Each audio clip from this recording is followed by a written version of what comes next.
Hey guys, welcome back. Quality Shot Tennis. Today we've got the final going on at the Basel Open between Ben Shelton and also MPETSHI Perricard. Appreciate everybody joining in. We've had the opening service game from Shelton, and now we're starting off. We're gonna have the second game in a second here with MPETSHI Perricard to serve, a big servers contest. I think it should be a really interesting match because GMP and MPETSHI Perricard has been playing extremely good tennis. And he's very, very dangerous. He's been rocketing serves, first serve and second. I actually haven't seen a full match that MPETSHI Perricard has played, so I'm excited to see what he's all about. Yeah, what's up, everybody? We're gonna get started here. 1-0 Shelton. It's MPETSHI Perricard to serve. Let's see how MPETSHI Perricard can do in this matchup. Shelton is the favorite, and I've got Ben Shelton winning in 2 sets. I think he's been playing great tennis, some of his best that he's probably ever played, honestly. And I think he could get reward for that with an ATP 500. I got him getting the win. Big serve from Perricard. And it's 15 love. I'm just going to say Perricard. I'm either going to say Perricard or GMP. I'm not saying MPETSHI Perricard. That's so many things to say. If I'm to do that 500 times a stream, that my mouth would get so tired very fast. So I'm just going to say Perricard.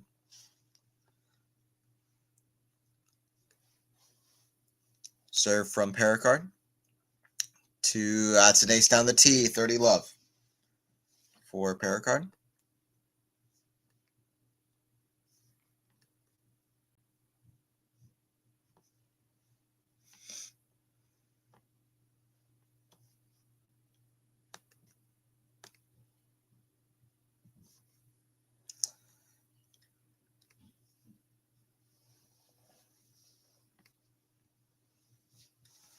Another good serve from Perricard. So it's 40 love.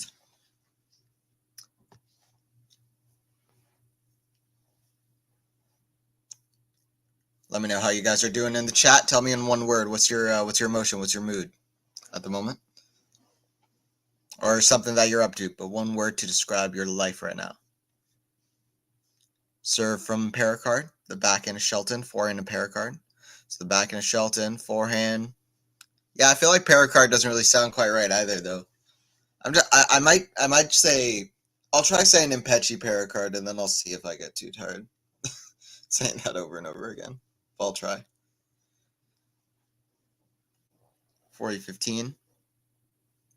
Serve from MPETSHI Perricard is an ace down the tee. 1 game apiece. This guy can hit monster serves, honestly. Absolutely monster serves. 1 game a pop, 1 game apiece.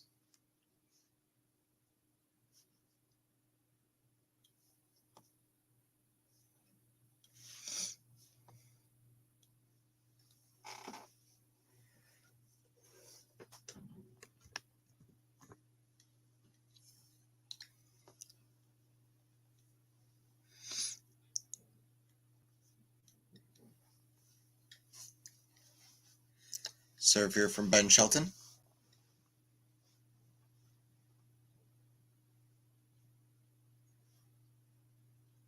Goes to the backhand of Perricard. Forehand of Shelton's in the net. It's a bad miss off the forehand. Any point lost on serve could be a big deal in this matchup.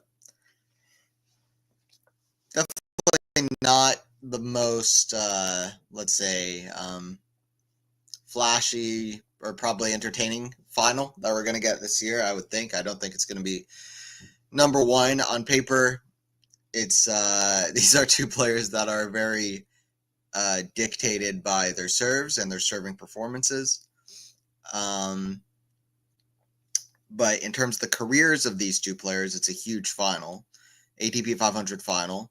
Shelton could get a second ATP 500 title, which would really put Shelton in a different light a little bit. And having won Tokyo and now Basel, people would look at him a bit differently, objectively.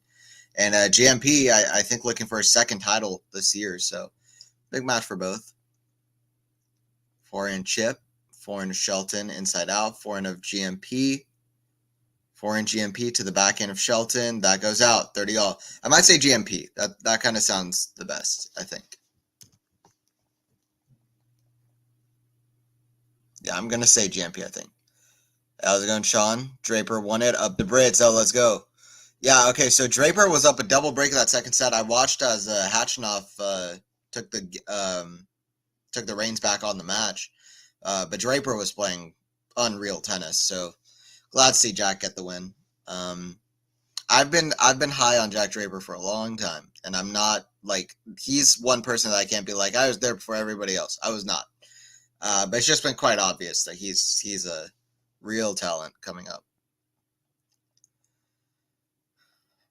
Forehand chip that's in the net, and a great mover also for his size, no doubt.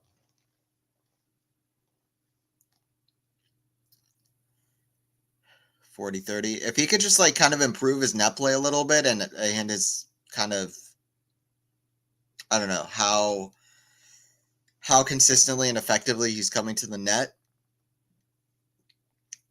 particularly finishing up at the net following when he opens up the court, coming in off a big forehand, etc., finishing off at the net. Like he could be a big contender at Wimbledon.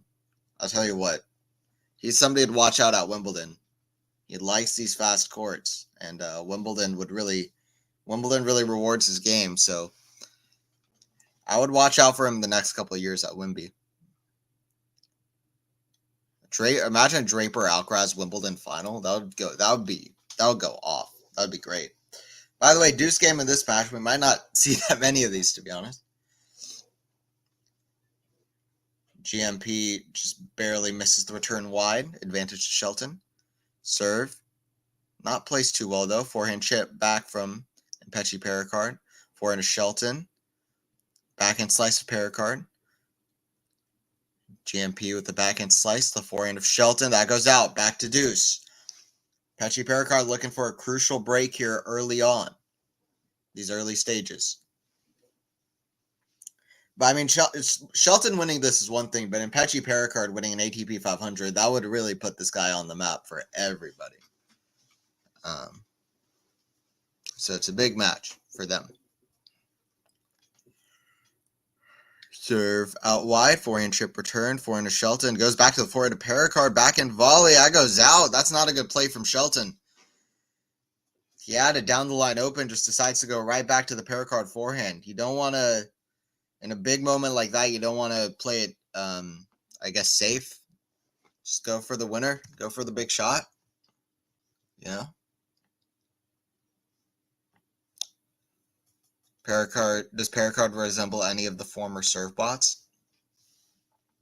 Does Perricard resemble any of the former serve bots? He's very unique, honestly. Like, I don't know if he particularly reminds me of anybody. I'll think about it in this next service game if there's somebody that he in particular reminds me of. I don't have a good answer at the moment for that, honestly. Great drop shot from Shelton, pulling Perricard in. Gutsy play, taking right out of Alcaraz's playbook, playing a drop shot down break point, which is a very unique play. I feel like Alcaraz's influence is, I don't know. I don't know if that was Alcaraz's influence necessarily, but it's like Alcaraz is doing so many things that I feel like would only have been done about 30 or 40 years into the future had Alcaraz not existed. Like he's such a revolutionary in the sport. It only comes every once in a while with a sporting great like that. So hopefully Alcaraz can have some longevity in his career too and keep adding new things to tennis, not just his tennis game, but to tennis. Because I don't know.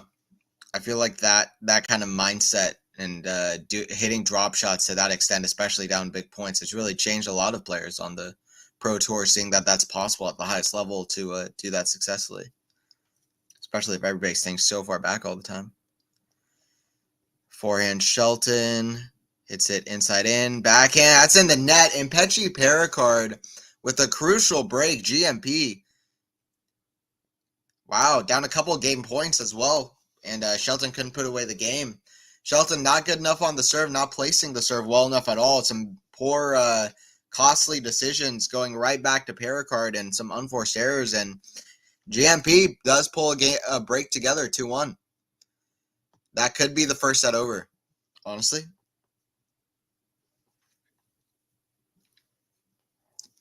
Could be first set over.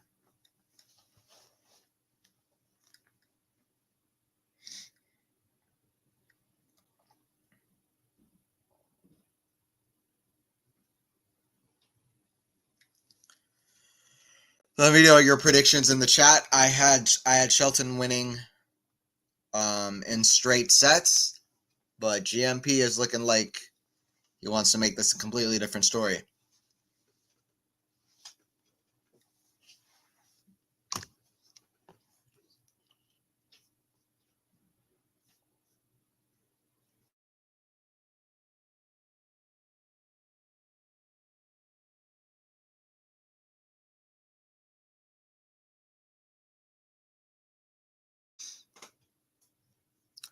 Also, drop shots can help tire out your opponent, even if you're not successful with them every time. Exactly.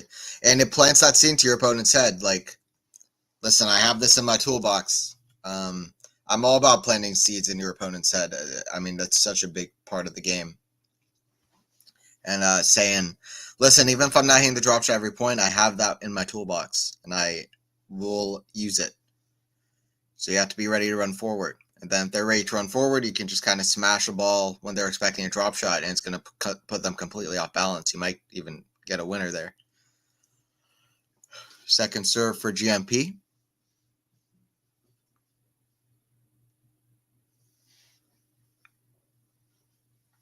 And second serve ace out of the tee is ridiculous. Absolutely ridiculous. You know who he reminds me of? I was going to say this when you asked me this, Sean, but I just want to think about it for a second. He reminds me of Sam Groth. He reminds me of Samuel Groth's serve. Samuel Groth, the person who got the who is known for hitting the fastest serve ever. Yeah, has a very similar take back on the serve, and the way he just almost it feels like he rushes into it is very Groth-esque. I almost wonder if he learned from studying Groth, because Sam Groth is the famous guy who is said to have hit the 3 fastest serves ever in challengers or whatever, which is not true. There's no way that he hit 3 serves that are by far faster than any other serves he had in his career. So I don't really buy it, but he was a ridiculously fast server. So I would say Sam Groth. He reminds me of Sam Groth. Hey, how's it going, Joe? Hello, hello. How are we doing? How are you doing? 3-1 for GMP. MPETSHI Perricard. Trying to get his first ATP 500 title of his career. Let me look at the ATP live rankings as well to see what they're potentially going to be if they win this match. What rankings they'll have. It feels like Shelton should be quite high if he wins this. Like I almost feel like he's almost, in my mind, it feels like he should almost be pushing the top 10, but I don't know if that's just because he's had a particularly good last couple of months, or a pretty good last couple of months. It might be more recency bias. Yeah, it is more recency bias. Yeah, I mean, he's like 20. He's like 19 in the rankings. I think he was just at 23. Yeah, he's 23 currently in the rankings. But it's because he lost points from Shanghai, I guess, and Tokyo. Okay. That kind of makes sense then, I guess. But, okay, so he'll have 2,500, though, if he wins this. So, yeah, he'll still be just 18th in the world. So he's not even close to the top 10. Okay, fair enough. He's done quite well the last few months, though. He's played well, Shelton.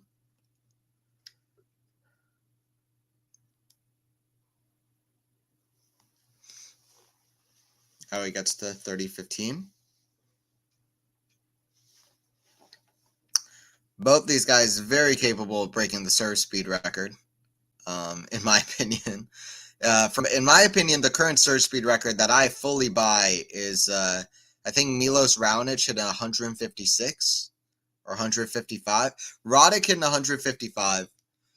Raonic hit an 156. I think those are the ones that I buy the most. I don't really buy the 3 Sam Groff serves. There's another one in Challengers where they had 160. Let me look at the list of fastest recorded serves during this changeover. Serve down T, backhand into the ground, 3-2. GMP up 3-2. Shelton does hold though.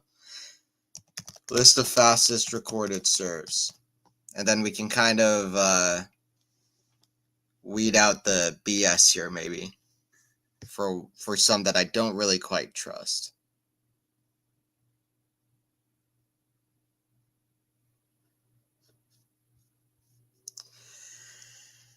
Yeah, okay. So, well, this Wikipedia page only has the fastest recorded serve from every single individual player.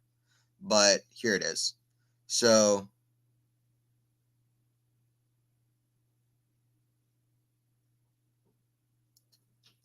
all right. So, they've got Sam Groth at the 2012 Busan Open Challenger hitting an 163.7 miles per hour serve. Now, his fastest non-outlier max serve, which is basically outside of that one match, the fastest serve that he had hit was 147. So if you buy that he went 60 miles per hour than he ever hit, and like 8 or 9 miles per hour than anyone has ever hit, then you can buy that, but I don't buy it. 2012 also on the Challenger circuit, Albano Olivetti at 160 miles per hour, right? That his fastest outside of that match was 141. So that's just BS. There's no way that happened. Isner at the Davis Cup, 2016 Davis Cup, hit 157.2 miles per hour. That one seems more reasonable, right? It's John Isner. But here's the thing about John that a lot of people might not know.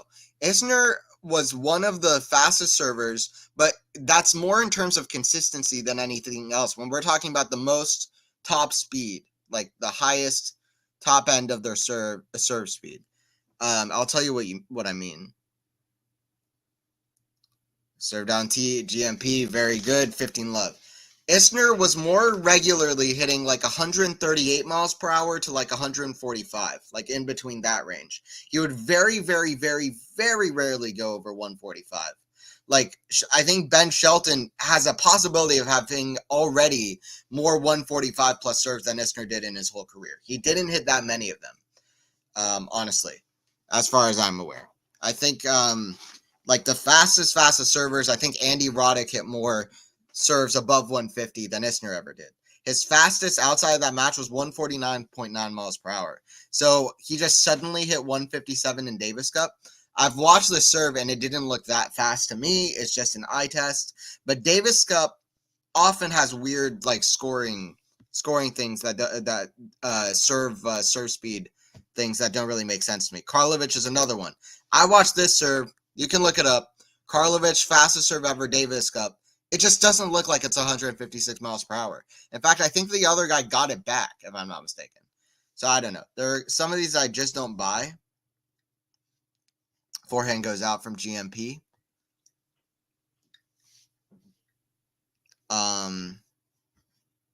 Like it says Karlovic's fastest serve outside of this was 139 miles per hour. I don't know if that's true. It feels like he would have hit faster, but yeah, anyway, I don't really trust that he hit 156 miles per hour. So for me, the fastest serve that I buy is Milos Raonic at the 2012 SAP Open, hit 155.3 miles per hour. There's also one here, 2012 Open, where Janovic hit 156. That one's interesting as well. I've never heard of that one. Janovic was a quick server too, but for me, it's between those two for the fastest serve ever, I think. I'd look into the Janovic one because I don't really know what that tournament is even. But that's what these guys have to beat. 155.3 miles per hour or 156, you know? I don't think that's going to happen this match, to be clear. But, oh my God, what a crazy return from Ben Shelton off a massive GMP serve. That's a return of the week.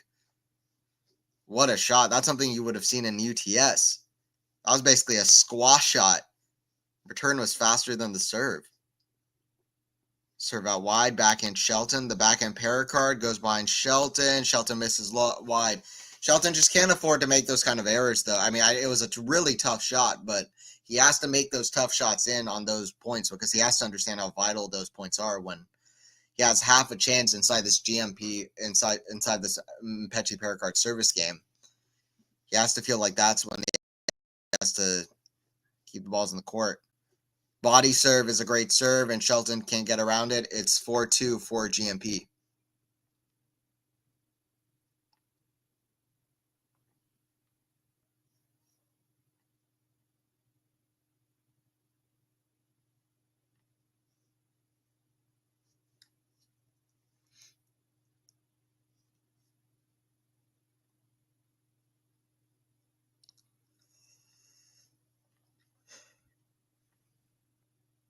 Backhand lob from GMP goes long, so it's 15 love for Shelton.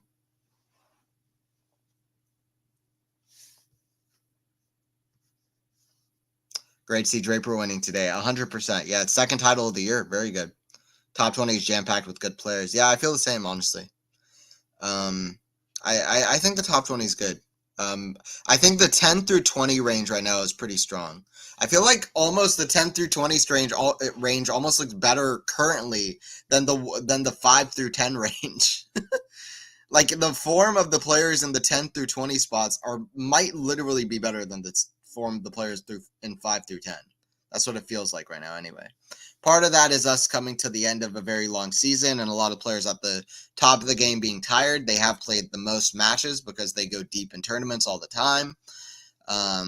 Like all those guys have played a ton of tennis, so that could be part of it, but it just feels like a lot of I'm not that excited right now when I see Casper Ruud's name, but when I see Draper's name, I'm like, he's like, you know what I mean?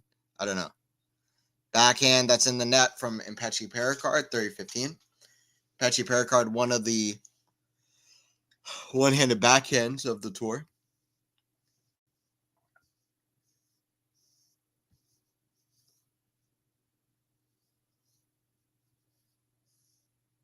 He's up to number 37 in the live rankings. That's a career high. But he could get as high as number 31 in the world, which theoretically what could put him in seeding position for Australia, potentially, if he keeps it.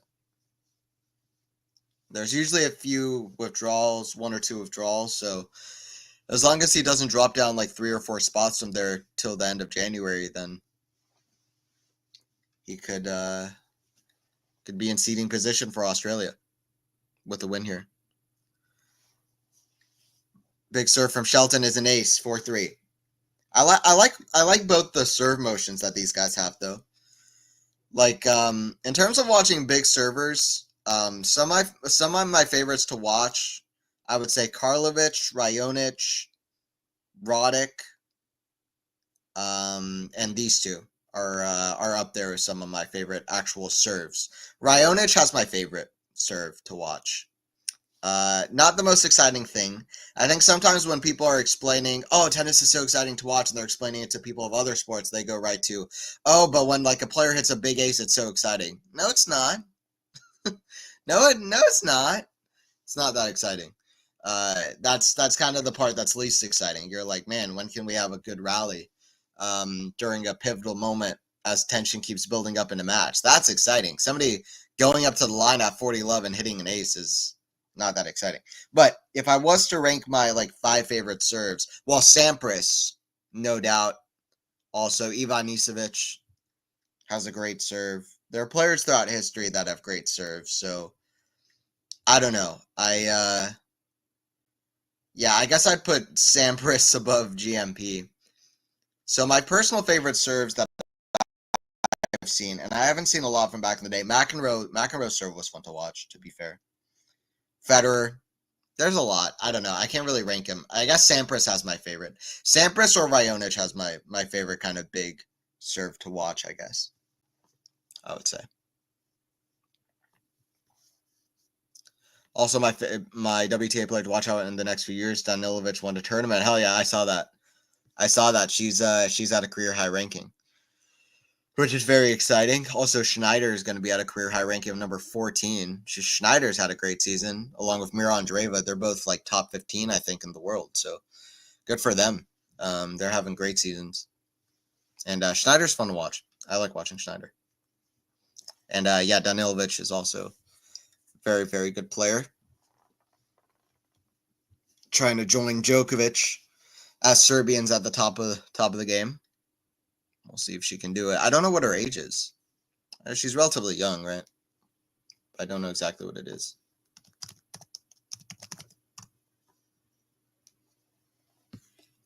Yeah, 23. Okay, cool.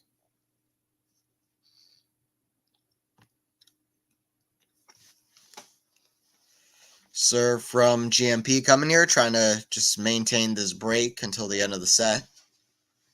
He's got 2 more holds to go here.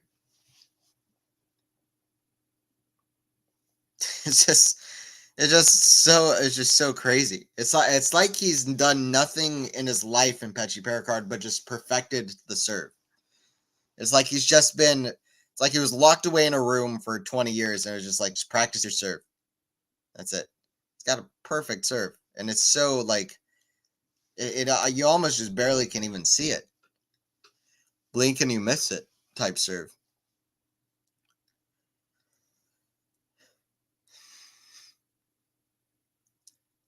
Serve down the tee. Wow, what a return from Shelton. 40-15. He can hit some great returns though, Shelton. So let's see if he could just. Wow, that was off a 241 kilometer an hour serve. No way. Did the serve speed get that one right? The serve speed radar. 241 is insane. Wow. Oh my God. Shelton might legitimately be hurt here. Body serve hits Shelton. Oh, is Shelton faking?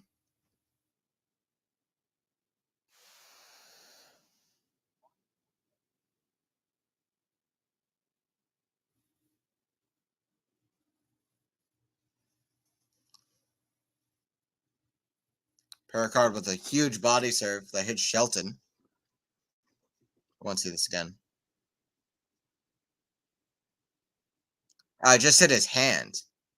Okay, so yeah, hit his wrist or his hand.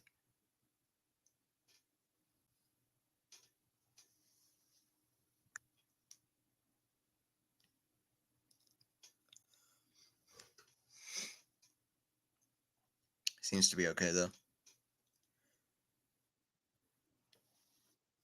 First serve goes long. Second serve.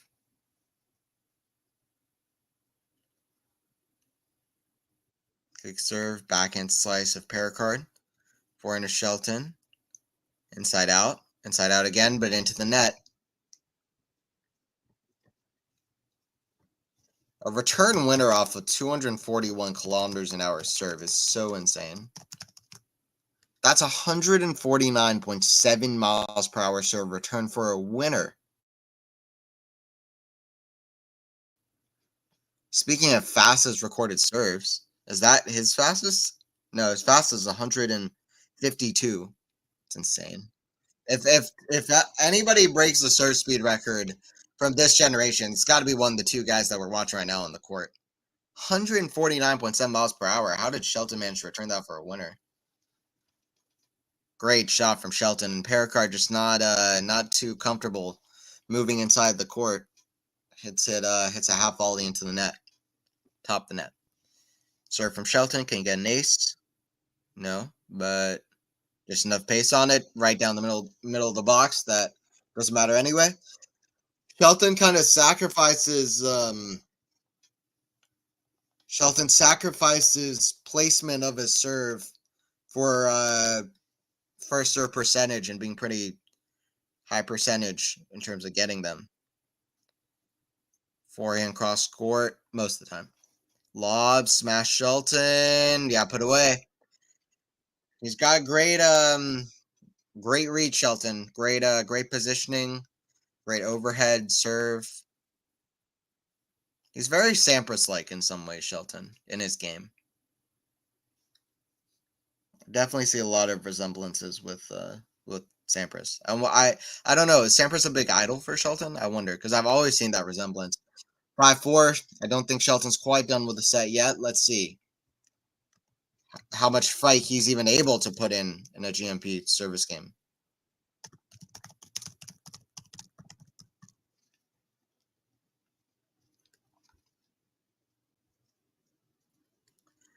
So I see an article. Ben Shelton's father compares him to Pete Sampras. That's interesting.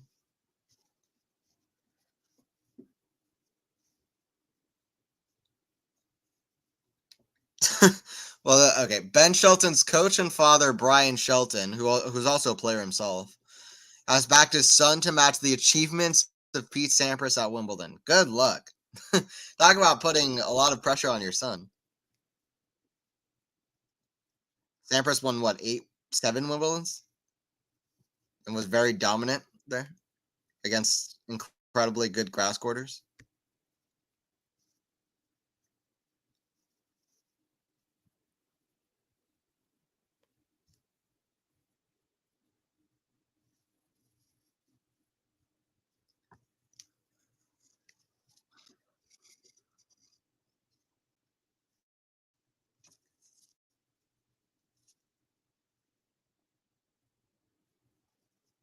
Challenger Tour have secondhand speed guns. Yeah, I some of their speed records are very weird. Hey, I was going Series 3-2-1. Roddick, Goran, and Krajicek were my faves. Okay, nice. Sampras was a pistol, and Shelton is more like a starter gun. Yeah, that's fair. I feel like that's a good comparison. I like that. GMP is like I don't even know what to compare him to. He's like a, I mean, he just right away, just like he's just a straight up automatic weapon. Like the guy is insane.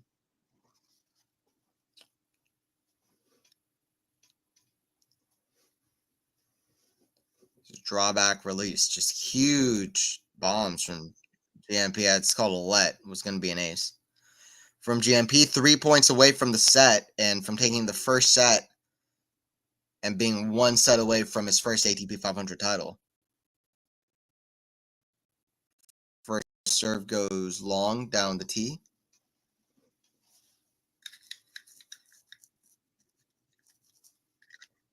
It's a good serve from GMP. 30 love. Shelton can't do anything after getting his racket on the ball. Yeah, I think my favorite serve ever is Sampras.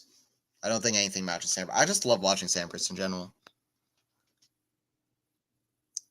Backhand return. GMP misses the next shot. That was a great return from Shelton. 30-15. He's getting some good returns, Shelton. It might at least be a good start to something for the second set. It was that one game that made the difference so far in this first set. First serve misses pretty far wide from GMP. MPETSHI Perricard with the second serve. Yeah, double fault. I saw it coming. Often when you miss the first serve pretty far wide, it's not a uh great sign for your rhythm with the serve and feeling like you have the right balance and you have the right everything going for your serve. So whenever somebody misses a first serve pretty far wide, I always get a little bit worried for their second serve. Not that that'll always happen. Great serve down the tee from Perricard, gets to 40-30.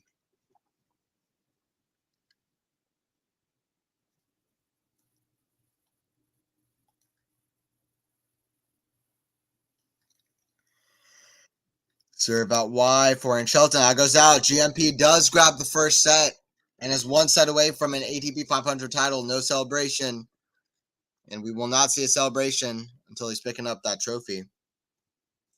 But yeah, MPETSHI Perricard, he is tied for the 9th fastest serve on this Wikipedia page, but not counting the serves that I just feel straight up I'm a bit I just don't really believe personally. I would say that he has the 5th fastest. No. Wait, hold up. Yeah, I'd say he's got the 5th fastest serve. so far of like fifth fastest career serve.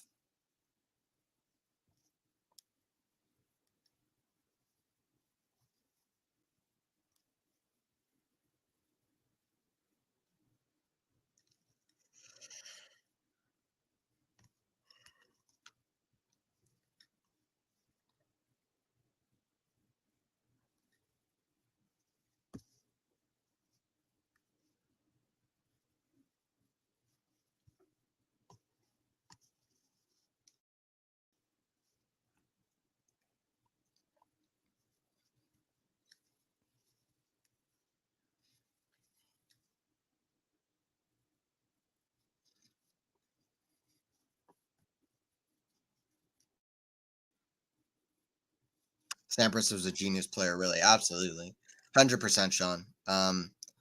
So I mean, so such an incredible athlete, and just yeah, he understood tennis, and I don't know, 6 straight year-end number ones. A lot of them were a dogfight, to be fair, but 6 straight year-end number ones. Yeah, he was a genius player. That's a good way of putting it. Very strong mentally, and um, yeah, man, what a player, Sampras, one of the greatest ever, no doubt. Um, insane to watch him. So look up Sampras highlights on YouTube. You'll kind of get a feel of how freaking good he was.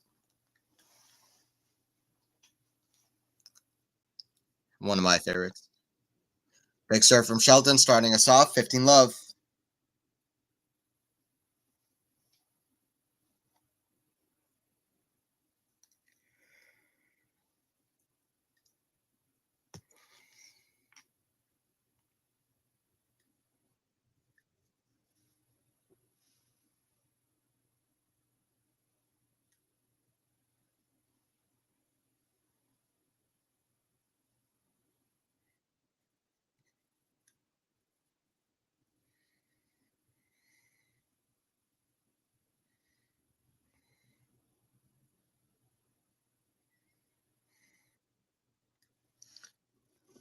Big serve from Shelton gets the 30 love.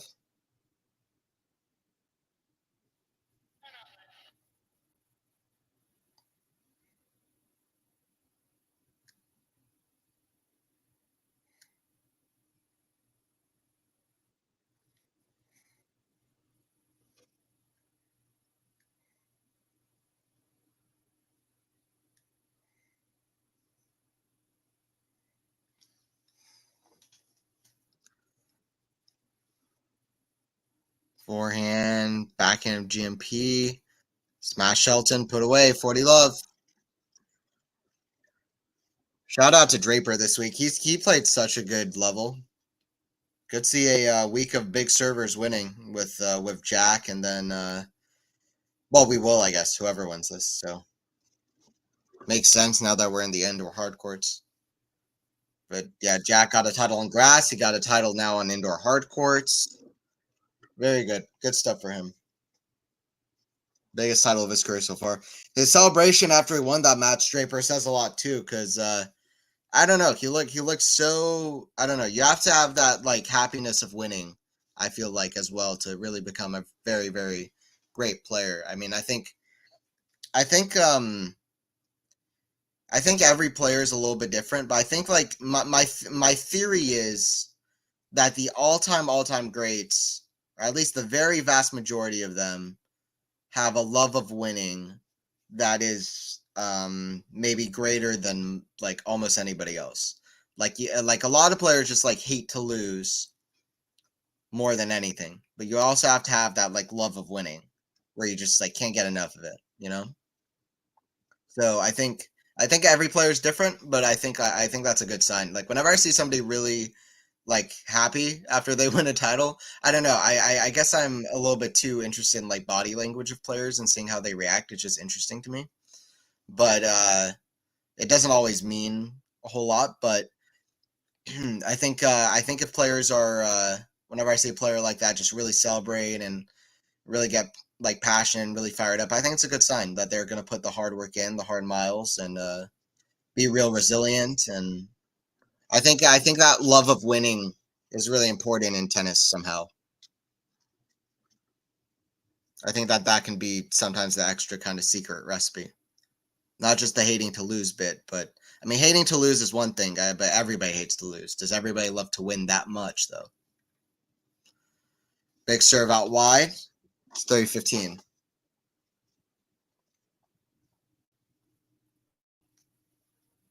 Perricard took the first set. Yep. Shelton loses. 3 Americans would have lost a final this weekend. That's wild. I didn't even think about that, but you're absolutely right. 100%. That's interesting. You're 100% right about that. I wouldn't have crossed my mind. Yeah, too bad for the Americans, huh? I guess at least we've been getting to the finals. Oh my God, Arthur Cazaux is currently taking on Fonini in the qualifying of Paris. What a match! Ooh, those are two of my favorites. I'm probably like the only person on earth who's excited for that. But hell yeah! Oh, Menzik had a walkover as well in the qualifying. Why Menzik should not be in qualifying of these tournaments? I don't understand why he keeps having to play qualifying. Fokina beat O'Connell. I also like those players. Boo lost to Hallis.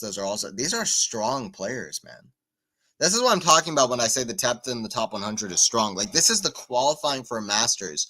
Shang, Bergs, Menzik, Mute, Sinego, Carbais, Baena, Hallis, Boo, Giron, Kitsmanovic, O'Connell, Fokina. I mean, those are strong players, man. To not even be in the main draw of a, round of 64 draw, I think, Masters, like, that's a lot. Pretty sure Paris is... Wait, let me check real quick. But yeah, good players. Panini versus Cazaux are definitely... Those are two of the bigger talents on the tour, no doubt, in my mind. That's a fun one. Currently 6-5 in the first set. I've been following Cazaux for a while. Okay, no, it's not round of 64. It's just round of 32, but round of 32 Masters, but still qualifying for that is still pretty impressive to be like that. In my PE school project, my teacher said that I need to learn how to take losing better. I think it's important for the players to really, you know, to, I think hating losing is a big thing, but I think loving winning is that kind of secret recipe. When you're up a set, how do you not take your eye off the ball? Well, if you love to win, then you're going to be really determined, not just not to lose, but to win the match. Be determined to win it. Like, I think that might be in some ways like the secret recipe in some ways.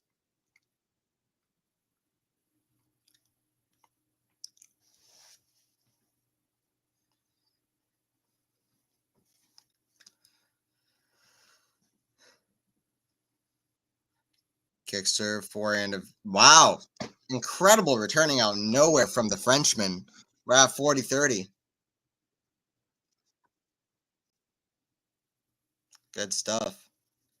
By the way, Frenchmen, I keep saying it, but people are not understanding how good of a place men's tennis in France is starting to become. Like, people don't get it. I've been saying this for like 2 years. Like, people don't get how good like French men's tennis is about to be for the next 10 to 15 years. It's not Italy, okay? It's not Italy, but it's like we're getting to a pretty strong position. Not we're. Why did I say we? As if I'm French. But French men's tennis is getting to a really good spot. By the way, I see Federer's dad in the crowd watching on, which is cool. But I mean, like, 1 second. Let me look up just to prove my talk a little bit more about that because I want to.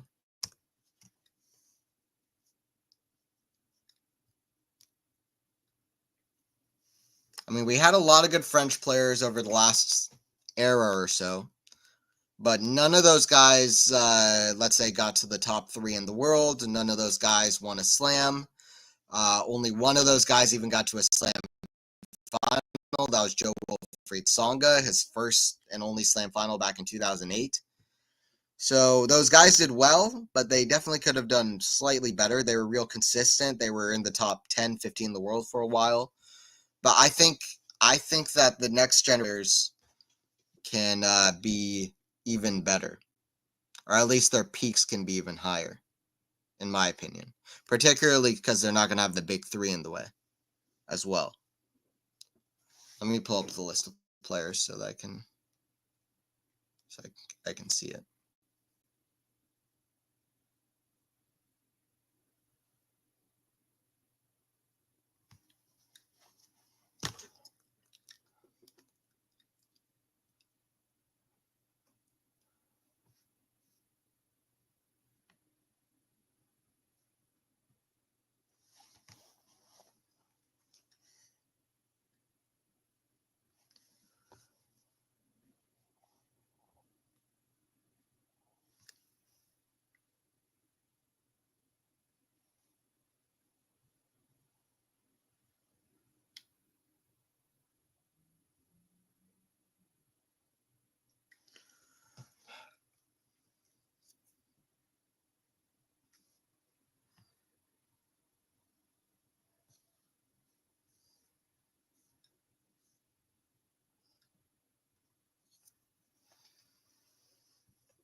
All right, we're starting up here at 2-1. Here we go.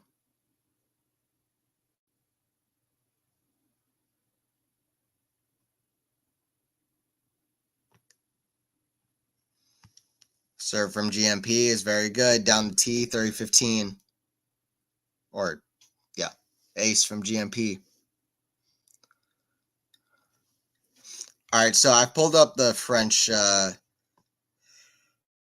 players in men's singles in France. So I'll look at that. I'll look at that in the next changeover and just talk a little bit about that. Oh, great shot from Shelton for a pass. I feel like Shelton, this might be the chance for Shelton to kind of really insert himself in this match.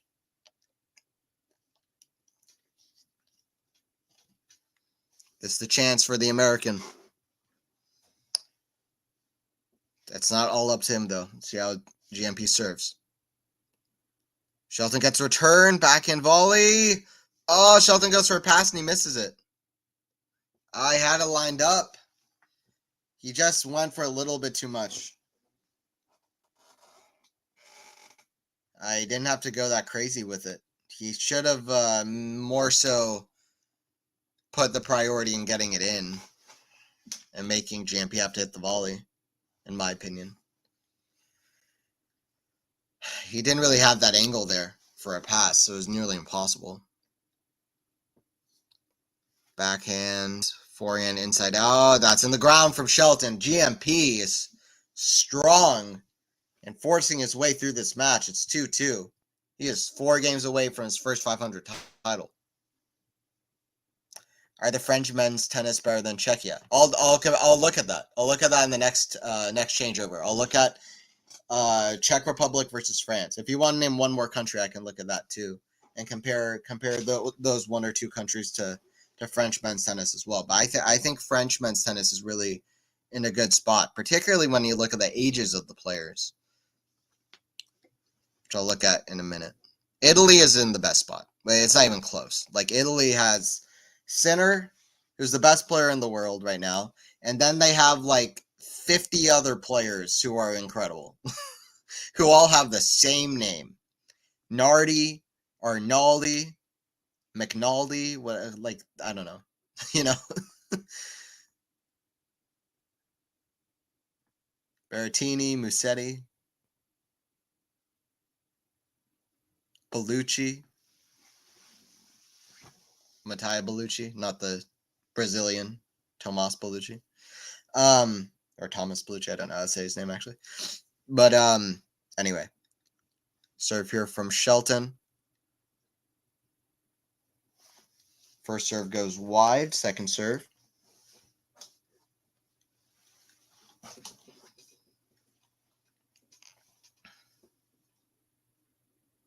Forehand of GMP back into Shelton. That goes wide, 30-15. Watch out, Shelton.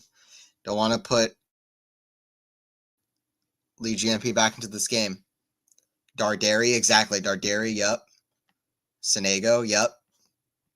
Fonini, who's currently playing right now as well in Paris. You keep track on that one. See, it's a shame they don't have qualifying matches on Tennis TV, right? I don't think they have qualifying on it. I'm going to check now. Because that's a match I'm interested in. Backhand slice way up high. Forehand Shelton goes to the forehand of GMP. Forehand Shelton. Cross court to the backhand, and GMP has a great backhand. Forehand inside out. GMP. Oh, what a point. Half volley Shelton goes behind Shelton. What a point from Perricard. 30 all. Not just the serve, but he's got everything going on. Yeah, there's no qualifying on Tennis TV. That sucks. They should have qualifying. I guess qualifying doesn't directly add itself into ATP head-to-head. And I don't know. I guess that those are the matches that Tennis TV wants to show. I don't know. I feel like they should have qualifying. Serve from Shelton, at least for Masters. Forehand cross court, backhand of Perricard. Forehand of Shelton down the line. Perricard's there. Wow, a drop shot. Perricard is there. Wow. Incredible level, just even outside of his serve, out of nowhere from Perricard. It's like he's put all of his quality, aside from the serve, into this one game. That was a terrible decision from Shelton to hit a drop shot. He deserved to lose that point. It was nervous. It was a bad decision, bad mental decision there from Shelton. 30-40. Because drop shot, the players here are all fast. You don't, I mean, even Perricard, like, these are great athletes. You don't want to drop shot. You want to play it if you really feel like you're in a great top position to drop shot. If you have a way to hit another shot that's puts you into an advantageous position, it could usually be better. Forehand Shelton, forehand Perricard, volley. Perricard there at the lob, and that goes out. That Shelton serve was close to being a double fault. I feel like that caught the line, but it was called good. Deuce.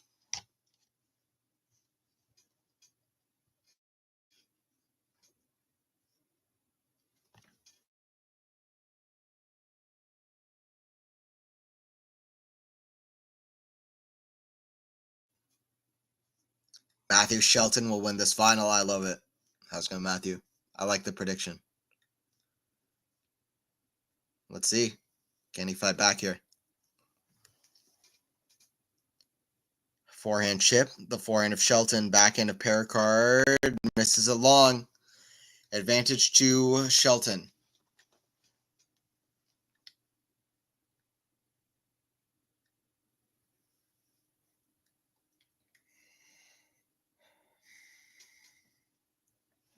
Serve from Shelton.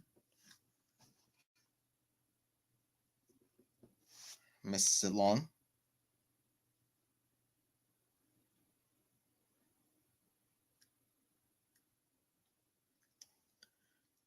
Serve out wide. Perricard into the ground. Great game from Perricard, to be fair, but Shelton manages to hold anyway. Let's see, Matthew, how your prediction pans out here. Definitely don't think it's a bad one at all. I don't know, though. I'm feeling... I don't know. I could see it going either way. Perricard's certainly in the lead, but I'm kind of with you that I feel like Shelton could definitely win this set and could definitely come back. Shelton doing pretty well on a lot of these returns, despite Perricard just being absolutely insane on his serve. But I feel like he could start to maybe do a little bit better on the return of serve and just find one break, and that's all it would take. And then if it goes down to a tiebreaker, I mean, Shelton does have the experience. He's got the confidence. I mean, he just has to find his game a little bit. But Perricard is also playing insane. He looks really locked in here. He's fought back from a few precarious situations, or slightly precarious. So I don't know. I feel pretty 50-50. So I'll just see how it plays out.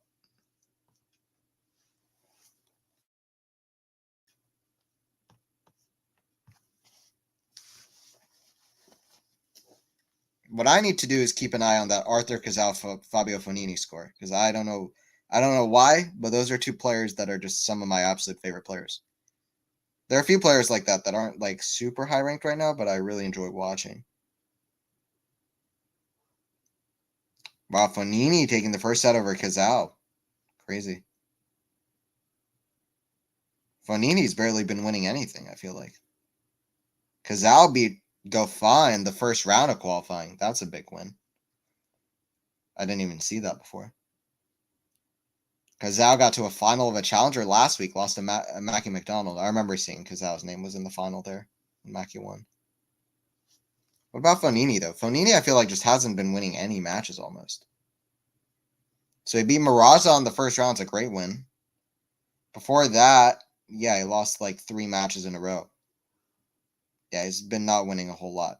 He won a main draw match in Shanghai versus Darderi. Could be his last main draw win of his career. I hope not. It might not be.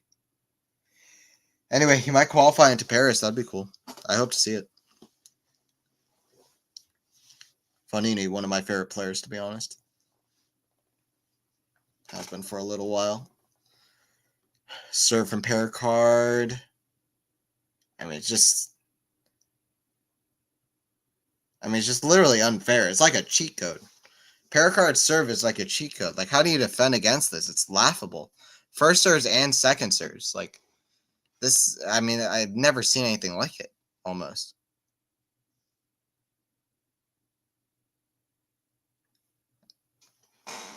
Wow, forehand also massive for a winner cross score at 3 games apiece. I don't know. Perricard might just win this final. I kind of think Perricard's going to win it.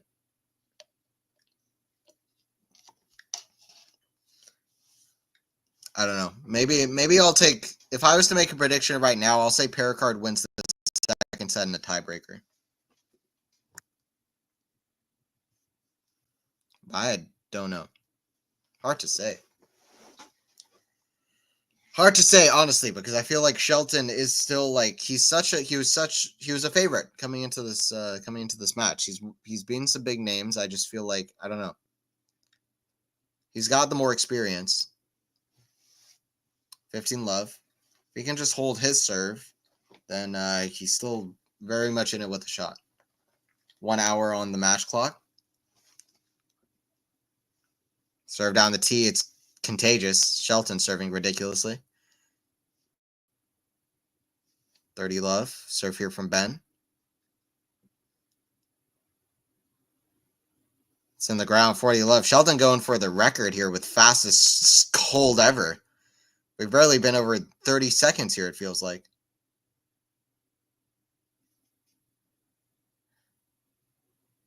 That is absolutely ridiculous. How fast was that game? That was up there with Federer's fastest. How fast was that? Holy crap. 4-3. Shelton saying, listen, you can serve out your line. I can serve out my line too. How fast was that game? I wish Tennis TV would be quicker with some of these, or at least would show some of these stats that I'm always interested in. Like sometimes they like after a long rally they don't show the number of shots. I guess I'm very much a stats person, but I'd like to know how fast that game was.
Serve from GMP down the tee.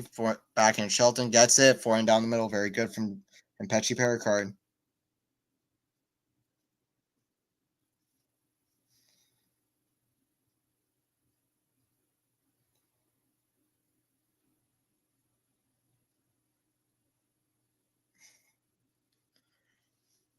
It's too good from GMP with the serve. Another body serve. Or serve that goes right into the body. 40 love.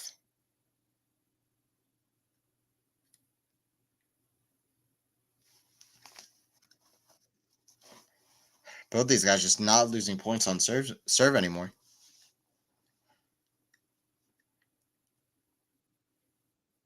Second serve is a let.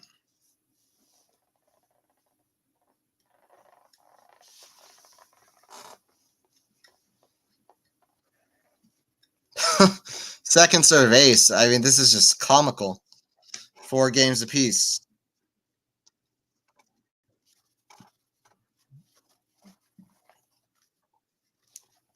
Four games apiece. 6-4, 4-4.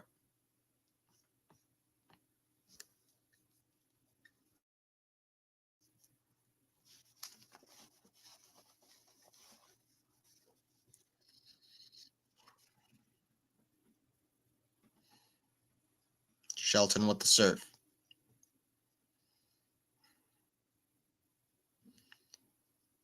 First serve goes out from Shelton.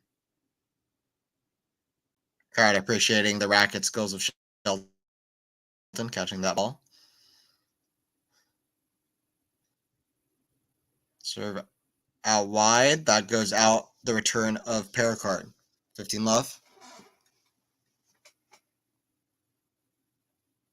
Yeah, that was an impressive skill from Shelton.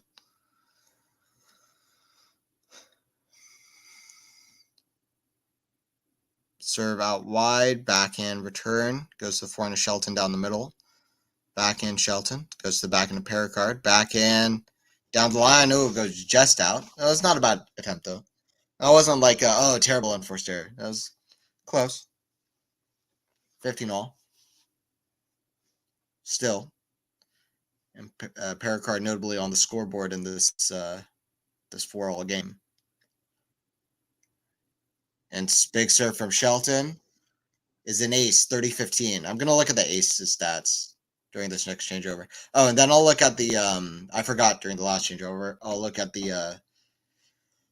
France versus Czech Republic and see compare those countries as great countries in men's tennis right now. Or France as a great country in men's tennis. I'll see how Czech Republic's doing as well. Second serve, Shelton. Forehand is a great return from PERRICARD. Forehand squash shot.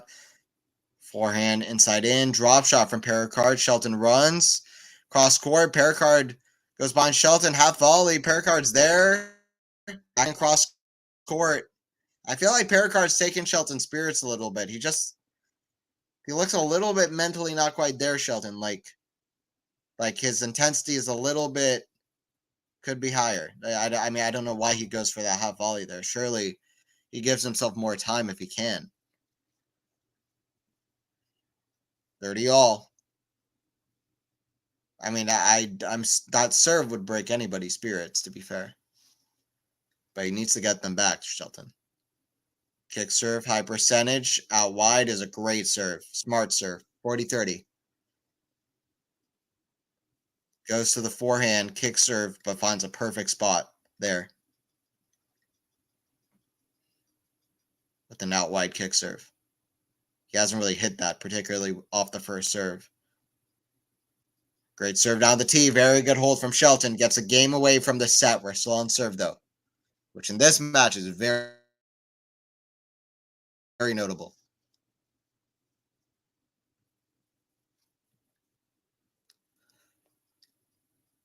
All right, so let me look at the the rankings for the for French men's tennis. By the way, America is doing quite well as well. US is doing really well in men's tennis at the moment. We've got like 5 players in the top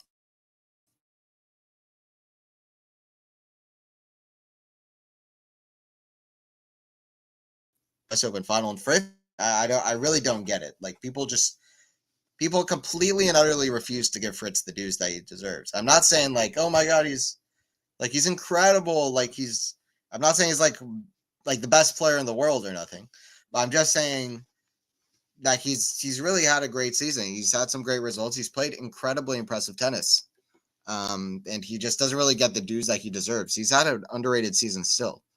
He has like 15 wins over top 20 players. I think that's the third most on tour, only behind Sinner and Alcaraz. He's got great stats going his way. He's played well this season.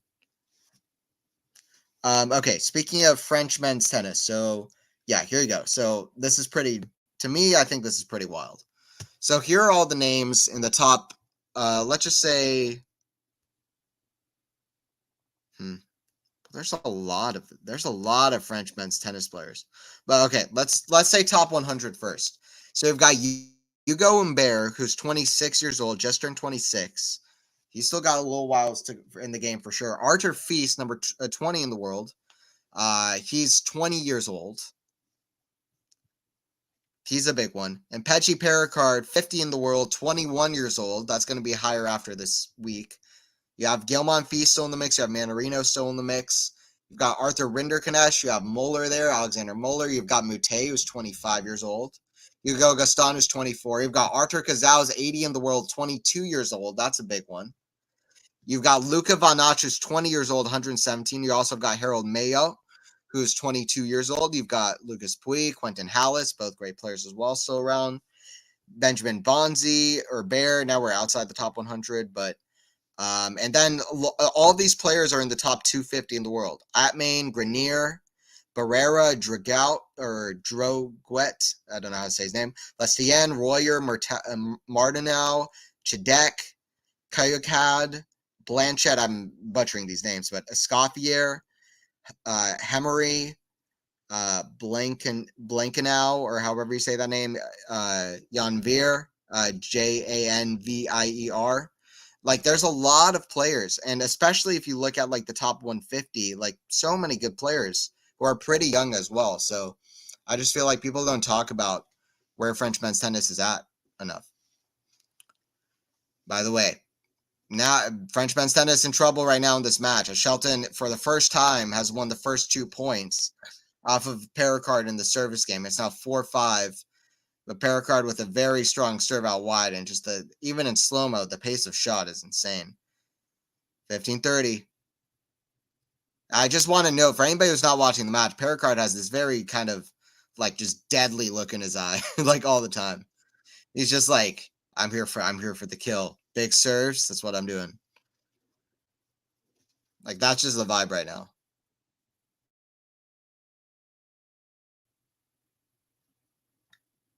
I just saw that Shelton center from earlier. That was crazy. I don't know why I said center yet.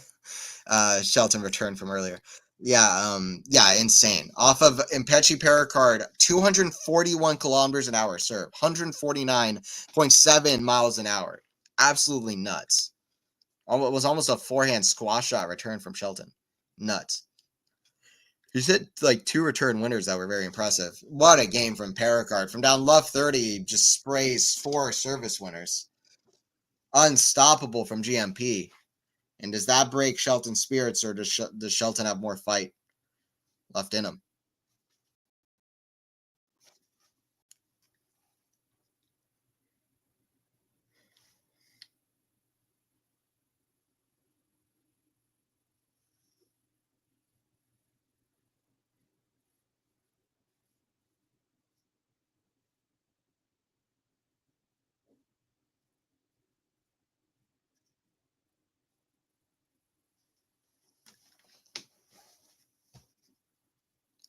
Forehand chip to forehand of Shelton, comes to net, backhand volley. Shelton gets it, 15-love. He just needs to up the kind of confidence and, I don't know, the intensity here, Shelton, a little bit, I feel like. Do some things differently. He did there with the switch up, coming to net, finishing off at the net. 15-love. Serve Shelton out wide, backhand slice, forehand Shelton, cross court, backhand Perricard, volley of Shelton, Perricard runs, can't get there. 30-love. I think Perricard's like 6'8". How tall is Shelton? It's like 6'2", 6'3".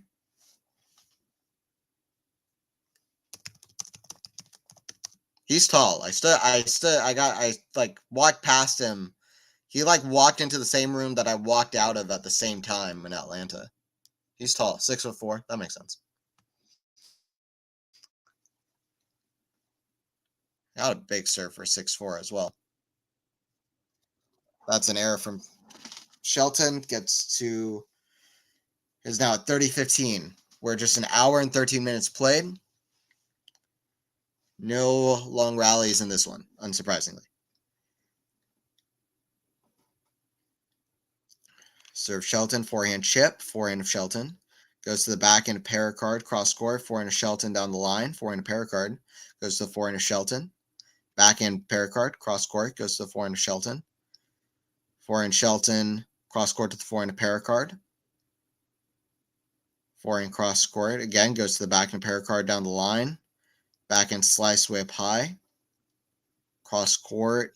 Forehand Shelton down the line. Backhand slice parry. That's the longest rally of the match. Speaking of long rallies, that was the longest rally of the match.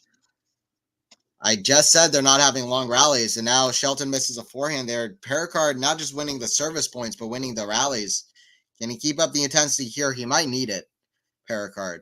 He needs to, he needs to step up right here because the match can turn. Shelton can suddenly go up 15-40, win the next break Perricard, and then he has the momentum, starts playing way better, and then suddenly Shelton looks like he's going to win the match. Like, Perricard right now needs to step it up and really kind of take this win if he can. Shelton with a big roar gets to 40-30 at 5-5.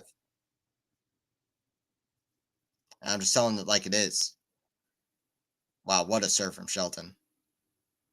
Huge serve from Shelton. These guys are serving out of their minds.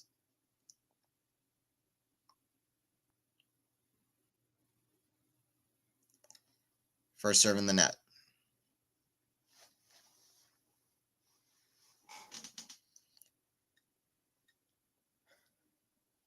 Serve. That's a double fault. I jinxed him.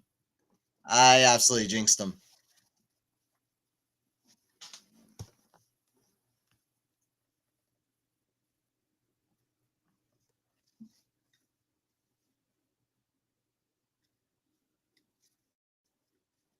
Deuce. First serve goes wide from Shelton. Second serve.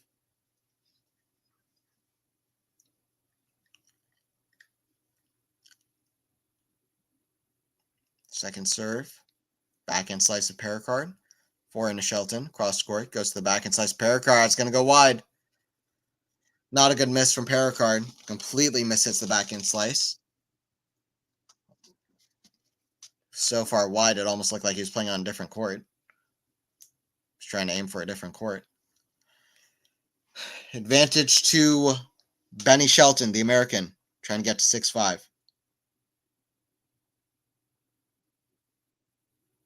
Misses the first serve pretty far long again. I want to go a little bit more high percentage, maybe kick serve out wide or kick serve down the tee, just high percentage. He does just that. Backhand slice, forehand of Shelton, inside out, forehand of Perricard. Goes out, 6-5. 6-5 for Ben Shelton. 6-5 for Ben Shelton. How many aces have these guys hit in this match? It's a lot. It's kind of ridiculous. 6 seed versus the unseeded Perricard in this final. It's pretty outrageous. 10 aces versus 9 from Perricard. 19 aces in 2 sets is insane. What was the record this year? 47 from Raonic? I think it was 47 from Raonic against Manarino. Is that beatable with 19 aces? Probably not, right? But it's not completely out of the question.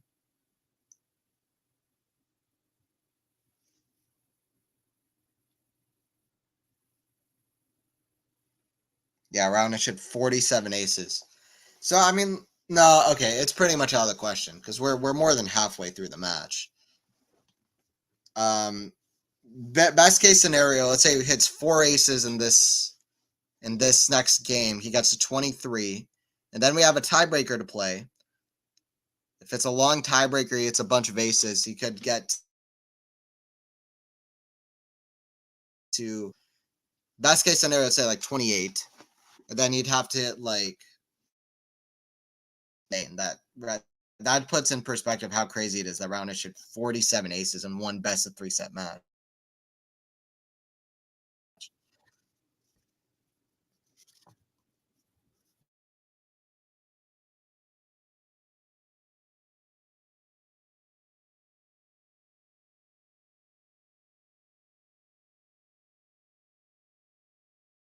I think that record might not ever get broken, honestly. Like not just this year, but I think that record is absolute.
Hey, back for this one. Apologies for that.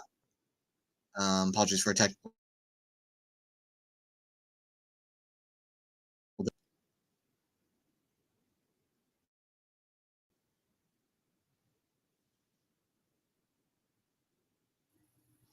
All right, we're about to start off this tiebreaker here.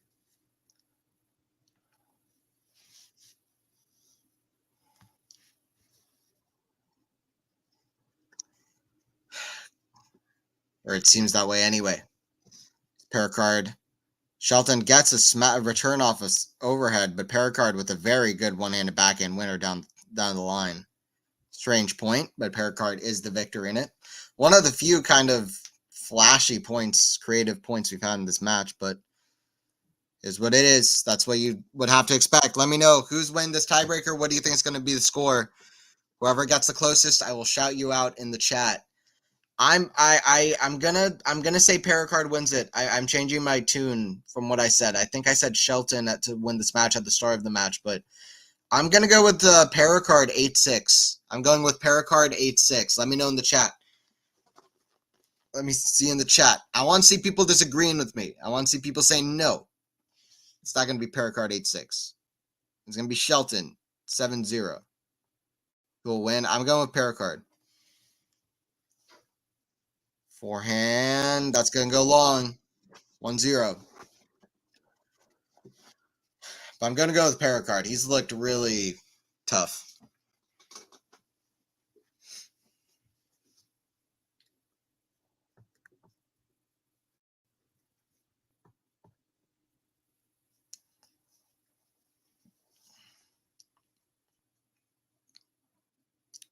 Serve out wide. That goes out. One game apiece.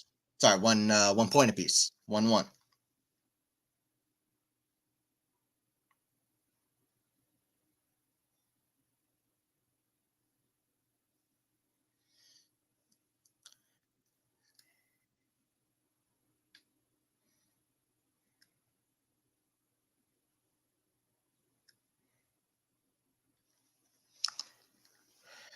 Serve out wide. Back in Shelton. Goes to the forehand of Perricard. Oh, no way. Forehand swing volley gets the baseline. No way.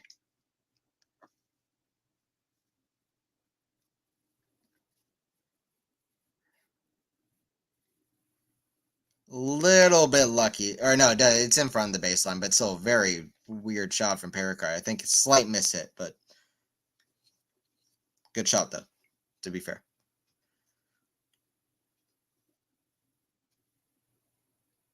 First serve goes long from Benny Shelton. And now it's a second serve. Kick serve out wide. Forehand from Perricard. Forehand inside in. Backhand. Oh, close to having by far the best shot of the match and with a one-handed backhand pass, but he finds the net with it. So it's 2 points apiece. This is getting interesting here. Yeah, I'm a guy who I don't mind watching big servers as much as most people. It's not my favorite thing, but I don't get nothing from it. I'll say that. But I will admit the entertainment scale is less. But right now, more than anything, I'm entertained by just how well GMP is playing, and for his career, this would be a big win if he could get it, and to see the fight from Shelton. See how well he can grit down here. If I find entertainment from this match, that's where I'm getting it from. More than anything.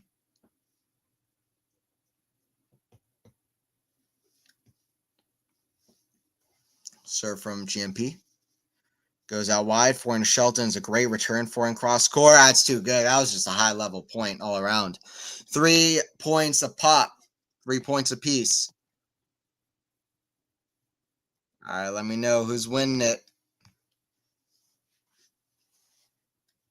Let me know who's winning it.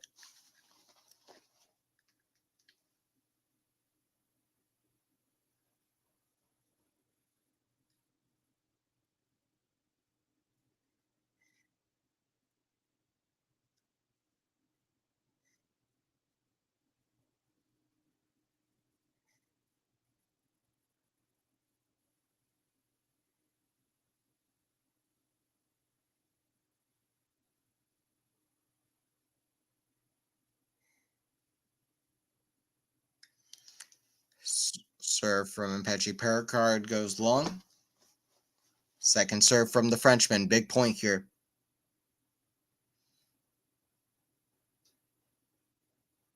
Goes for a big second serve, and it pays off. That's why when you look at stats, this is a person who's won an ATP title. This is a person who's not won an ATP title. You know, it's taking a risk like that, and it can pay off. But sometimes you have to go for it. Sometimes you want to play a little bit more high margin, but he was like, you know what? I back my second serve. I can go big on it. It paid off. If he missed that, Shelton would be close to getting 3 set points, potentially, if he holds both these points. But nope. Even if he does, it'll be 4-5. Oh, he goes right at Perricard. Smash. Put away now. All right, 4 points apiece. Shelton with some big shots. By the way, guys, please don't forget to subscribe to QualityShot 10s for more streams just like this one if you are not subscribed. And please don't forget to like the stream as well. Would be appreciated. Shelton with the serve here at 4-4. 4-4, 4-4. Shelton. Kick serve out wide. Forehand and Perricard. Forehand. Oh! Shelton makes an absolute mess of the volley. That's what I'm talking about. It just looks like mentally just a little bit not quite there with his highest intensity. And I don't know. That's what I'm saying. It can go into just horrific mishits and shots like that. I mean, that's got to be one of the worst shots of the year. Perricard just serving through this crowd noise. Ace out wide like nothing. He's back to the line, 6-4. Absolute killer. He's got 2 championship points for the biggest title of his career, serving his way to the title. And it's an ace down the tee, 2 aces to finish off. How many aces did he hit in a 2-set victory? He's got the first ATP 500 title of his career. He's currently in seeding position for Australia. He gets up to a career high of number 31 in the world. French men's tennis, it's in quite a spot, huh? MPETSHI Perricard now at 31 in the world. That's 3 Frenchmen who are in the top, let's just say 30 in the world. He's 31st. So good stuff. Great stuff. Good win. I appreciate everybody tuning in. Before I head out, I'm going to do something that I said I was going to do earlier, but I totally forgot. I was asked about Czech Republic and how they're doing. So, yeah, Mahac, Lehečka, Menzik. Those are great players for Sversina. I don't know how to say his name. Svrcina. He's another great player that I would usually look out for. So, and MPETSHI PERRICARD working the crowd well as well. He loves it. This is fun.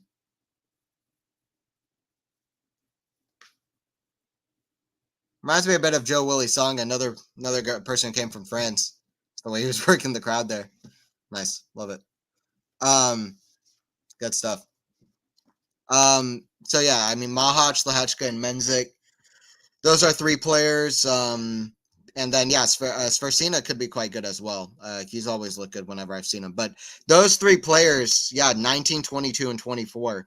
I mean, that's pretty. I mean, Menzik's going to be incredibly good. I don't know. I'm not fully sold on Mahac and Lehečka having like being consistent top 10, top 5 player. Like, I don't even know if Lehečka is going to reach the top 10. I'm not that. I don't know. Lehečka is yet to confirm himself to me that he's going to be a top 10 player. Because getting to the top 10 is no joke. Like, that's no joke.